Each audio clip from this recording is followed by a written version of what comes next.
So ngayon, papakita ko sa inyo kung paano magpalit ng aircon filter ng Toyota Avanza. So ito yung pinalitan namin.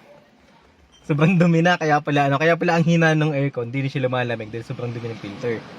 So pag di na siya lumalamig, una yung gagawin is magpalit ng filter. So paano kami magpapalit? So kung makita nyo to, ito, buksan nyo lang to. Yan. Then ito, press nyo lang siya pababa. Ganyan. So, pag pinress nyo siya pababa, yan, bababa na siya ng diretso. Tapos ito andito, ito yung air filter. So, yan. Ito yung air filter. Tatanggalin nyo lang to. Yan. Tanggalin nyo lang. So, ito na siya. Then, ito yung papalitan natin. So medyo malaki kasi yung nabili ko, kaya medyo ganyan siya. So, then, balik nyo lang ulit siya. So, pasok nyo lang dito. Hindi ko makita yung hawakan. Then, push nyo lang siya. So, yan.